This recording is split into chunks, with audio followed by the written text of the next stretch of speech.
Hello students, welcome to my YouTube channel. আজ আমাদের topic alcohols, phenols and ইথার্স। এই ভিডিওতে আমরা মূলত অ্যালকোহল নিয়ে আলোচনা করব। অ্যালকোহল কমপ্লিট করে ফেলার পর আমরা পরপর ফেনল এবং ইথার নিয়েও একইভাবে ডিসকাশন করব। আজকের আমার ভিডিওতে আমরা মূলত যেই বিষয়ের ওপর আলোচনা রেখেছি, বিষয়টা হলো যে অ্যালকোহল বলতে আমরা মূলত কাদেরকে বোঝাই এবং তাদের ক্ষেত্রে কত রকম ক্লাসিফিকেশান করা যায়, বা আমরা তাদের কিছু এক্সাম্পলও একসঙ্গে দেখব। তাহলে চলো শুরু করা যাক। প্রথমে দেখো, অ্যালকোহল বলতে আমরা যাদেরকে বলি এরা বেসিক্যালি অর্গ্যানিক কম্পাউন্ড, সেটা ফেনলও বলতে পারো বা ইথারও বলতে পারো। এখন অ্যালকোহলে অর্গ্যানিক কম্পাউন্ড হওয়ার সাথে সাথে মূলত যে ফাংশনাল গ্রুপটা থাকে, ফাংশনাল গ্রুপ হিসাবে যেটা থাকে সেটা হলো OH গ্রুপ, ফাংশনাল গ্রুপ। এখন এই OH গ্রুপ একটাও থাকতে পারে বা একটার বেশিও থাকতে পারে। আর একই সঙ্গে আমি একটা কথা এখানে মেনশন করব অবশ্যই, সেটা হলো যে অ্যালকোহলের সঙ্গে ইথারের কিন্তু একটা সরাসরি সম্পর্ক আছে। কী ধরনের সম্পর্ক? ইথার অ্যালকোহলের ফাংশনাল গ্রুপ আইসোমার। এগুলো তোমরা ক্লাস 11-এই পড়ে এসেছো। সো ফাংশনাল গ্রুপ আইসোমার, তো ফাংশনাল গ্রুপ আইসোমার যদি আমি বললাম তাহলে দেখতে হবে যে ইথারের ফাংশনাল গ্রুপ কোনটা। ইথারের ক্ষেত্রে ফাংশনাল গ্রুপ হয়ে থাকে অ্যালকক্সি গ্রুপ। ইথারের ফাংশনাল গ্রুপের কথা যদি মেনশন করা হয় তাহলে সেটা হলো অ্যালকক্সি গ্রুপ, মানে OR। দেখো ডিফারেন্স কোথায়। অ্যালকোহলের ফাংশনাল গ্রুপ হচ্ছে OH গ্রুপ, সেক্ষেত্রে ইথারের ফাংশনাল গ্রুপ হচ্ছে OR। আর এর জায়গায় যে কোনো অ্যালিফ্যাটিক সাবস্টিটিউয়েন্ট থাকতে পারে বা অ্যারোমেটিক সাবস্টিটিউয়েন্টও থাকতে পারে। অ্যালিফ্যাটিক মনে করো মিথাইল গ্রুপ বা ethyl, propyl, butyl, straight chain হতে পারে, ব্রাঞ্চ চেন হতে পারে, অনেক কিছু পসিবল। অথবা অ্যারোমেটিক রিংও হতে পারে। তো এবারে আমরা যদি অ্যালকোহলের সঙ্গে ইথারের এই ফাংশনাল গ্রুপ আইসোমেরিজমের কথা বলি তাহলে কীরকম, একটা ছোট্ট উদাহরণ দিয়ে দেখাই। দেখো, মনে করো CH3 CH2 OH এবং CH3 ও CH3। দেখো দুটো কম্পাউন্ডেরই মলিকুলার ফর্মুলা কিন্তু C2H6O, সেটা এই কম্পাউন্ডেরও অ্যাজ ওয়েল অ্যাজ এই কম্পাউন্ডেরও। কিন্তু এইখানে ফাংশনাল গ্রুপ হচ্ছে OH আর এইখানে ফাংশনাল গ্রুপ হচ্ছে অ্যালকক্সি গ্রুপ বা মিথক্সি গ্রুপ। দুটোর ফর্মুলা সেম, অতএব ফাংশনাল গ্রুপ যেহেতু আলাদা তাই আমরা এই দুটো কম্পাউন্ডকে কি বলতে পারি? Functional group isomer, right? Ether অ্যালকোহলের ফাংশনাল গ্রুপ আইসোমার বা এই অ্যালকোহলটা ইথারের ফাংশনাল গ্রুপ আইসোমার, রাইট? আরও একটা কথা আমি মেনশন করব, সেটা হলো দেখো ইথার তৈরি করতে গেলে এই বাইভ্যালেন্ট অক্সিজেনের বোথ সাইডে মিনিমাম একটা কার্বন সম্পন্ন গ্রুপ দরকার, একটা কার্বন সম্পন্ন চেন দরকার, হাইড্রোকার্বন চেন দরকার। সেটা অ্যালিফ্যাটিক বলো বা অ্যারোম্যাটিক তো হবেই না, কারণ একটা কার্বনের তো অ্যারোম্যাটিক চেন হওয়া পসিবল নয়। তো অ্যালিফ্যাটিক, মিনিমাম একটা কার্বনের অ্যালিফ্যাটিক কার্বন চেন থাকতে হবে।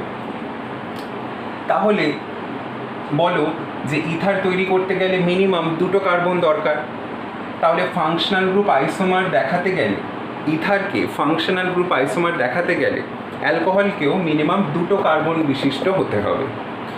একটা কার্বন বিশিষ্ট অ্যালকোহল কিন্তু সম্ভব। এই যে ইথানল আমি যেরকম লিখেছি, এই কম্পাউন্ডের নাম ইথানল, তোমরা সবাই জানো। একইভাবে মিথানলও হতে পারে। তো CH3OH এটাও তো অ্যালকোহল, মিথানল। কিন্তু এর সাথে ইথারের কি আমরা ফাংশনাল গ্রুপ আইসোমার দেখতে পাবো?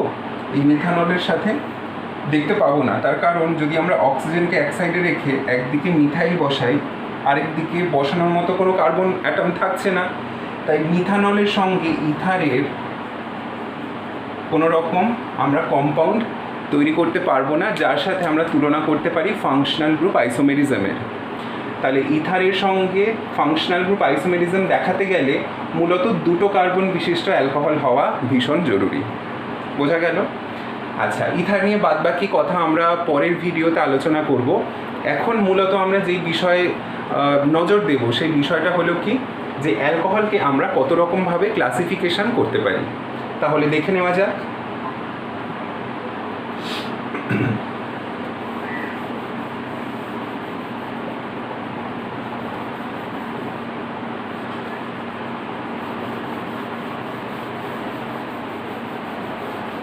দেখো, অ্যালকোহলকে কিন্তু আমরা অনেক রকমভাবে ক্লাসিফিকেশন করতে পারি। এর আগে আমি তোমাদেরকে যে ভিডিও দিয়েছিলাম সেই ভিডিওতে হ্যালোহাইড্রোকার্বনেরও আমি ঠিক একইভাবে ডিসকাশন করেছি, যে এখানে আমি হ্যালোহাইড্রোকার্বনেরও বিভিন্ন রকম ক্লাসিফিকেশন তোমাদেরকে দেখিয়েছিলাম। ঠিক একই রকমভাবে আমরা অ্যালকোহলের ক্ষেত্রেও ক্লাসিফিকেশন করতে পারি বিভিন্ন পয়েন্টের ভিত্তিতে। যেমন ধরো আমরা তাহলে এখানে আমরা পয়েন্ট করি কি ক্লাসিফিকেশন। আমরা প্রথমে বললাম যেটা অ্যালকোহল নিয়ে আমরা ডিটেলস আলোচনা করব, তারপরে আমরা ফেনল এবং গ্র্যাজুয়ালি ইথার নিয়ে আলোচনা করব। Classification of alcohols. Okay, first point হচ্ছে যার ভিত্তিতে আমরা করছি সেটা হলো number of OH groups. Number of OH groups অনেক রকম হতে পারে। কি কি? নাম্বার 1 যদি বলা হয় তাহলে হচ্ছে মোনোহাইড্রিক। মোনোহাইড্রিক বলতে কাদের বোঝায়? যেই সমস্ত অর্গ্যানিক কম্পাউন্ডে একটা OH গ্রুপ থাকবে তাদেরকে মোনোহাইড্রিক অ্যালকোহল বলবো, রাইট? এক্সাম্পল কি হতে পারে? প্রচুর এক্সাম্পল হতে পারে মোনোহাইড্রিক অ্যালকোহলের। CH3OH, CH2OH বা CH3OH, এরকম প্রচুর এক্সাম্পল হতে পারে। স্ট্রেট চেন অ্যালকোহল বলো বা ব্রাঞ্চ চেন অ্যালকোহল বলো, প্রত্যেকটা অ্যালকোহলেই আমরা দেখতে পাচ্ছি একটা করে OH গ্রুপ আছে। So these are monohydric alcohols. Second type of classification will be dihydric alcohols. Dihydric alcohols. Dihydric মানে একই রকম, এই নামটা দিয়ে আমরা বুঝতে পারছি যে দুখানা OH গ্রুপ থাকবে। ধরো এইটা CH3 CHOH OH, ওকে, অথবা CH3 CHOH CHOH বা CH2 CH2OH। এরকম অনেক রকম অ্যালকোহল হতে পারে ডাইহাইড্রিক অ্যালকোহল। তো ডাইহাইড্রিক অ্যালকোহলকে আমরা আবার দুটো ক্লাসিফিকেশানে ক্লাসিফাই করতে পারি। কীরকম দেখো, আমি এইখানে কি করেছি, একটা কার্বন অ্যাটমের সঙ্গেই দুটো OH গ্রুপকে অ্যাটাচ করা দেখিয়েছি। এই কম্পাউন্ডটায় দুটো OH গ্রুপ আছে, কিন্তু তারা ঠিক পার্শ্ববর্তী কার্বনে বা পাশাপাশি দুটো কার্বনের OH গ্রুপগুলো অ্যাড আছে। এটাতেও ঠিক তাই, দুটো অ্যাডজাসেন্ট কার্বনে দুটো OH গ্রুপ পরপর লেগে আছে। এরা সবাই কিন্তু ডাইহাইড্রিক অ্যালকোহল। এবার যেই ধরনের ডাইহাইড্রিক অ্যালকোহলে একই কার্বন অ্যাটমের সঙ্গে দুটো OH গ্রুপ অ্যাটাচ থাকবে তাদেরকে আমরা বলবো জেম ডাইঅল। এগুলো তোমরা হ্যালাইড পড়ার সময়ও পড়েছো। অ্যাডজাসেন্ট দুটো কার্বনে যদি OH গ্রুপ অ্যাটাচ থাকে, so that will be named as vicinal diol or vic diol, right? এছাড়াও এরকম পাশাপাশি দুটো কার্বনে থাকতে হবে এমন কোনো কথা নেই, একটা ছেড়ে একটাতে থাকতে পারে। যেমন এই রকম এক্সাম্পলও আমরা নিতে পারি। ধরো CH3 CHOH, আবার এখানে CH2, তারপরে এখানে CH2OH, এরকমও হতে পারে। তখন সেটাকে আমরা জেমিনাল বা ভিসিনাল কোনোটাই বলবো না, এটা এমনি জেনারেল ডাইঅল। নেক্সট এক্সাম্পল যদি যাই তাহলে হচ্ছে ট্রাইহাইড্রিক হতে পারে।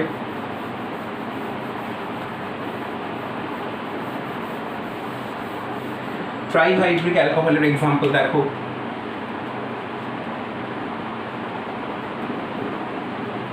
ট্রাইহাইড্রিক অ্যালকোহলের এক্সাম্পল খুব কমন এক্সাম্পল, যেটা তোমরা এরপরে হামেশাই পাবে, ভীষণ কমন একটা কম্পাউন্ড যার নাম হচ্ছে গ্লিসারল। গ্লিসারল, গ্লিসারল বা গ্লিসারিন যাই বলো, তো একই। এইটা হচ্ছে ট্রাইহাইড্রিক অ্যালকোহল। এবার এদের আইইউপিএসি নাম তো তোমরা শিখেওছো ক্লাস 11-এ, তোমরা আইইউপিএসি নাম তো এদের করতেই পারবে। যেমন আইইউপিএসি নামের সঙ্গে সঙ্গে এটা তো কমন নেম, গ্লিসারলটা তো কমন নেম। আইইউপিএসি নাম যেমন দেখো, তুমি এখানে কার্বন চেনটাকে নাম্বারিং করে দাও, তারপরে লেখো প্রোপেন 1 2 3 ট্রাইঅল, প্রোপেন 1 2 3 ট্রাইঅল। ওকে, দেখো আগের যে ডাইঅল আমি একটা লিখেছিলাম, এই যে এই কম্পাউন্ডটা CH2OH তারপরে CH2OH, যেটা একটা ফিসিনাল ডাইঅল, এটার কিন্তু একটা কমন নেম আছে। কমন নেমটা হচ্ছে ইথিলিন গ্লাইকল। ইথিলিন গ্লাইকল, এরকম কমন নেম তোমরা অনেকগুলোই পাবে। তো এটা ছিল ট্রাইহাইড্রিক অ্যালকোহল। এরপরে টেট্রাহাইড্রিক অ্যালকোহল, তারপরে 5টা OH। টেট্রাহাইড্রিক অ্যালকোহলে কী হবে, 4টে OH গ্রুপ থাকবে, পেন্টাহাইড্রিকে 5টা থাকবে। সেইভাবে গ্র্যাজুয়ালি আমরা OH গ্রুপের নাম্বার যত বাড়াবো সেইগুলোকে ক্যাটাগরাইজ আমরা সেইভাবে করতে থাকবো। তো নর্মালি আমরা কি করি, ট্রাইহাইড্রিক অ্যালকোহলের পরে যদি আরও OH গ্রুপের সংখ্যা বাড়ে সেইগুলোকে আমরা ইন জেনারেল একসঙ্গে বলে দিই পলিহাইড্রিক অ্যালকোহল। তাহলে 4th টাইপ আমি এক্সাম্পল আর লিখবো না, শুধু টাইপটা লিখে দিচ্ছি পলিহাইড্রিক অ্যালকোহল। পলিহাইড্রিক অ্যালকোহলস এগুলো হতে পারে। পলিহাইড্রিক অ্যালকোহল বা পলিহাইড্রিক, তোমরা দেখবে খুব কমন একটা কম্পাউন্ড তোমরা জানো, গ্লুকোজ। গ্লুকোজে দেখবে একসঙ্গে 5টা OH গ্রুপ আছে, তো সেটা একটা পলিহাইড্রিক কম্পাউন্ড। যদিও তার সঙ্গে কার্বনিল গ্রুপ একটা রয়েছে, কিন্তু ওই কম্পাউন্ডে একই সঙ্গে দেখো 5টা OH গ্রুপও আছে। তো আমরা ইন জেনারেল সেইগুলোকে পলিহাইড্রিক কম্পাউন্ড বলে থাকি। 3টের পর থেকেই যদি আরও OH গ্রুপের সংখ্যা বাড়ে তাদেরকে আমরা একত্রে পলিহাইড্রিক অ্যালকোহল বলে থাকি। তাহলে এটা আমাদের ফার্স্ট ক্যাটাগরাইজ করা হয়ে গেল। সেকেন্ড টাইপ অফ ক্যাটাগরি হচ্ছে যে সেকেন্ড টাইপ, যেটা যার ভিত্তিতে আমরা ক্লাসিফাই করি সেটা হচ্ছে degree of carbon. Degree of carbon atom.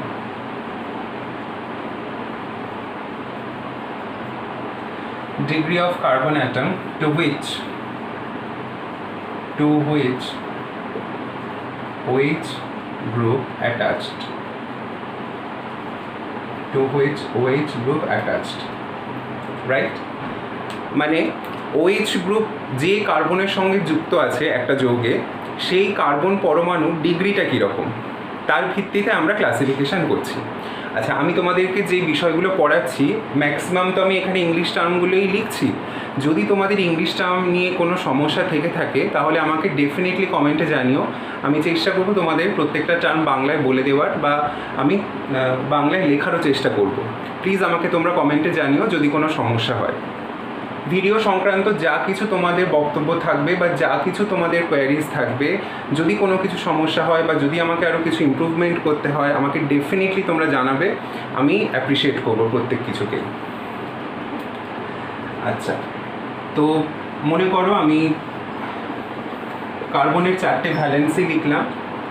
একটা ভ্যালেন্সিতে OH থাকবে, সেটা খুব কমন ব্যাপার, না হলে তো আমি অ্যালকোহল বলতেই পারবো না। এরকম বেশ কয়েকটা আমি লিখে নিচ্ছি।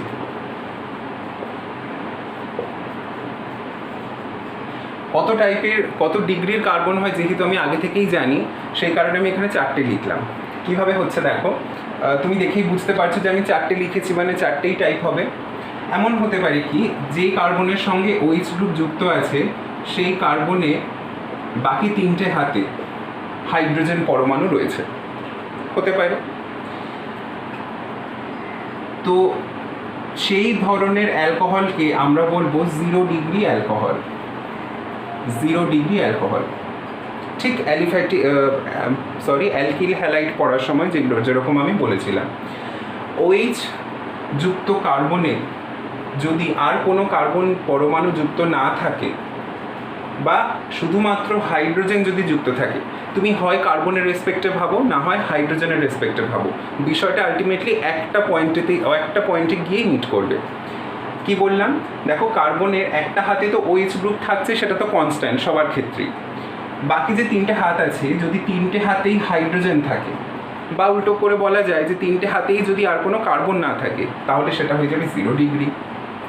যদি দেখা যায় যে একটা হাতে কার্বন সম্পন্ন কিছু গ্রুপ আছে আর বাকি দুটো হাতে হাইড্রোজেন, তাহলে সেটা কি হয়ে যাবে 1 ডিগ্রি অ্যালকোহল।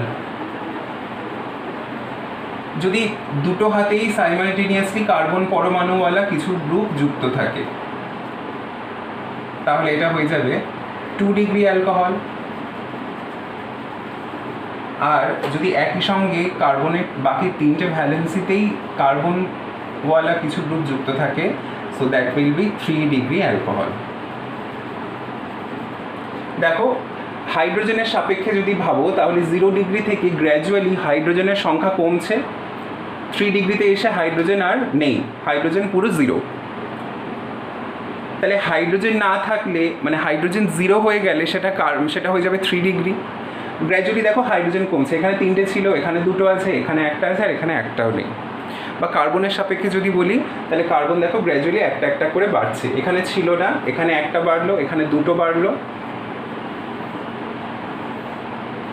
আর এখানে একই সঙ্গে 3টে বাড়লো, সেই কারণে 3 ডিগ্রি। তাই আমার মনে হয় কার্বনের রেসপেক্টে বলাটাই বেটার। কার্বন যত OH-ওয়ালা কার্বনের সঙ্গে অন্য কার্বনের অ্যাটাচমেন্ট যত বাড়বে, তত সেটাকে আমরা ডিগ্রি ওয়াইজ বাড়াতে থাকবো। তো এটা হয়ে গেল কি ডিগ্রি অফ কার্বনের রেসপেক্টে অ্যালকোহলের ক্লাসিফিকেশন, এটা একটা টাইপ। এবার আমরা দেখব যে কার্বন অ্যাটম যার সঙ্গে OH গ্রুপ যুক্ত, তার হাইব্রিডাইজেশন স্টেটের রেসপেক্টে কীরকম ক্লাসিফিকেশন হতে পারে। তো দেখে নেওয়া যাক। এটা তোমরা স্ক্রিনশট তুলে নিতে পারো।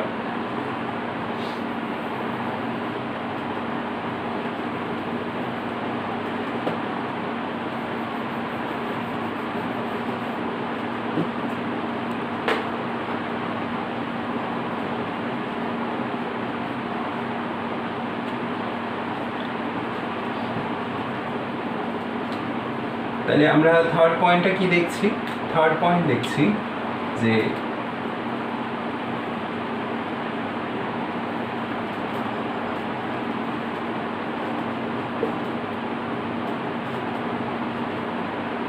hybridization of carbon atom to which OH group is attached, right?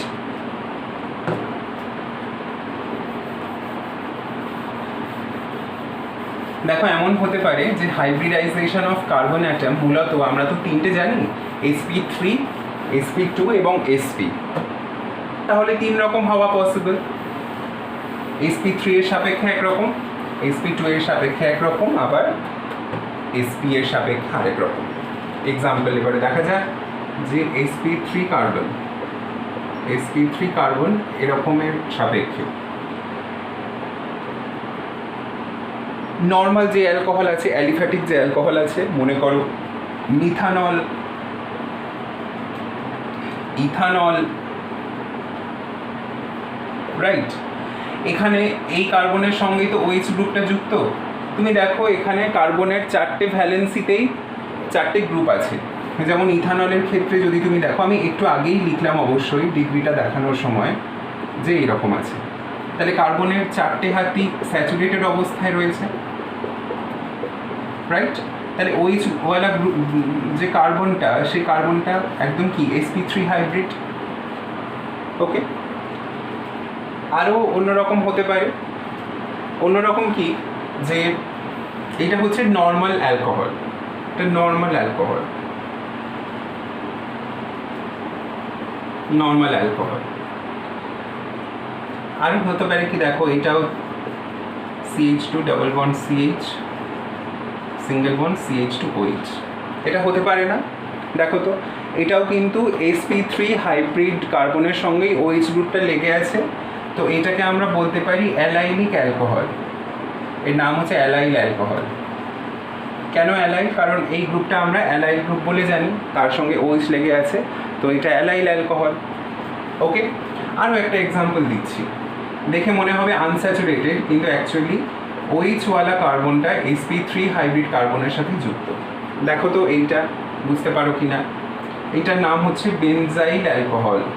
Benzyl alcohol, এখানেও কিন্তু OH গ্রুপটা sp3 হাইব্রিড কার্বনের সাথে যুক্ত আছে।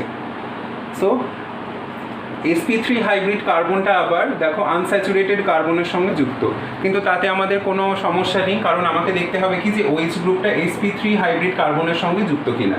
দেখো এই যে OH গ্রুপ এই কার্বনের সাথে যুক্ত, এটা sp3 হাইব্রিড। এই OH গ্রুপটা এই কার্বনের সাথে যুক্ত, এটাও sp3 হাইব্রিড। সো এরা সবাই sp3 হাইব্রিড কার্বনের ক্যাটাগরিতে আমরা এক্সাম্পলগুলো লিখতে পারি। নেক্সট হবে আমাদের sp2 হাইব্রিড কার্বনের সঙ্গে।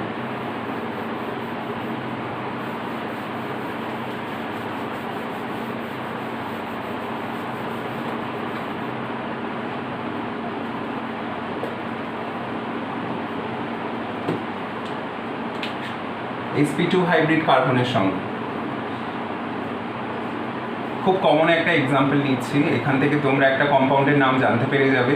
সো দিস, এখানে দেখো বেনজিনের এই কার্বনটা sp2 হাইব্রিড কার্বন, তোমরা জানো, আর না জেনে থাকলে এখন জেনে নাও, আমি বলে দিচ্ছি। sp2 হাইব্রিড, কারণ কি এর সিগমা বন্ড আছে তিনটে, এই একটা, এই একটা, এই একটা, তিনটে সিগমা আর একটা পাই। সো এই কার্বনটা sp2 হাইব্রিড। sp2 হাইব্রিড কার্বনের সঙ্গে সরাসরি OH গ্রুপটা যুক্ত আছে, সো এই ক্যাটাগরির মধ্যে পড়বে। আর এটার নাম তোমরা জানো সবাই, এটাকে ফেনল বলে, ফেনল। ওকে, আরও কি হতে পারে? ভিনাইল গ্রুপ যদি আমি নিই, ভিনাইল, এটা তো ভিনাইল গ্রুপ, জানো সবাই এটা ভিনাইল গ্রুপ। জানো বলতে তোমরা তো হ্যালো হাইড্রোকার্বনে তো পড়েইছো, সো জানা উচিত। তো ভিনাইল গ্রুপের সঙ্গে যদি আমি OH গ্রুপটা লাগিয়ে দিই, তাহলে দেখো এই কার্বনটাও sp2 hybrid carbon, sp2 carbon. So this is also a category of sp2 carbon alcohol. Okay, so এর নাম হচ্ছে ভিনাইল অ্যালকোহল, ভিনাইল অ্যালকোহল। আর লাস্ট এক্সাম্পল হচ্ছে sp carbon. sp carbon, sp কার্বনের অ্যালকোহল সচরাচর হয় না, কিন্তু তাও আমি তোমাদেরকে এখানে একটা এক্সাম্পল দেখাবো, এটা খুব রেয়ারলি পাওয়া যায়। সেটা হচ্ছে এইটা, এটা খুবই আনস্টেবল একটা কম্পাউন্ড। এইটা এরকমভাবে থাকে না, এটা আলটিমেটলি একটা কম্পাউন্ডে চেঞ্জ হয়ে যায়, একটা কিটো কম্পাউন্ডে চেঞ্জ হয়ে যায়। তো আমরা সেই ইন্টারচেঞ্জটা এখন জানতে চাই না, বাট ঠিক আছে আমি বলেই দিচ্ছি। ধরো এখানে এরকম হয়, দেখো আনস্যাচুরেশনের সঙ্গে তো এই OH গ্রুপটা রয়েছে, তো এই OH-এর বন্ডটা যদি আমি এখানে বসাই, আর এই ট্রিপল বন্ডের একটা বন্ডকে যদি আমি শিফট করাই, তাহলে এইখানে যেটা তৈরি হবে সেটা হলো এইটা। এইটা একটা কিটিন কম্পাউন্ড। কিটিন মানে কিটো গ্রুপ আছে আর ইন আছে, তাই এটা হয়ে গেল কিটিন। ঠিক একইভাবে এই ভিনাইল অ্যালকোহলের কথা যেটা বলছি, ভিনাইল অ্যালকোহলটাও কিন্তু আনস্টেবল একটা কম্পাউন্ড।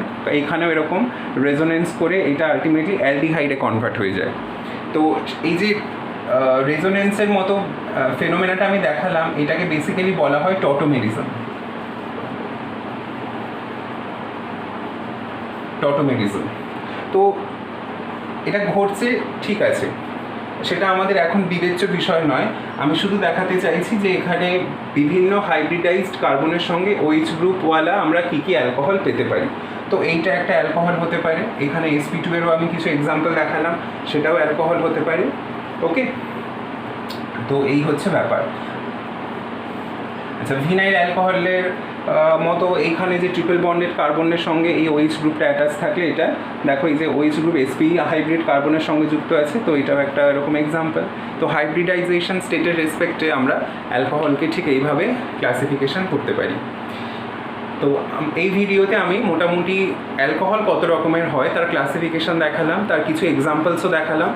নোমেনক্লেচার আমরা এই ভিডিওতে আলোচনা করব না, অ্যাজ বিকজ তোমরা ক্লাস 11-এ নোমেনক্লেচার শিখে এসেছো, তো সেই কারণে নোমেনক্লেচার তোমরা ক্লাস 11-এর বই ফলো করো, সেখানে রুলস যা যা বলা আছে সেইগুলোকে তোমরা একটু স্টাডি করো, তো তোমাদের নোমেনক্লেচারে খুব একটা অসুবিধা হবে না।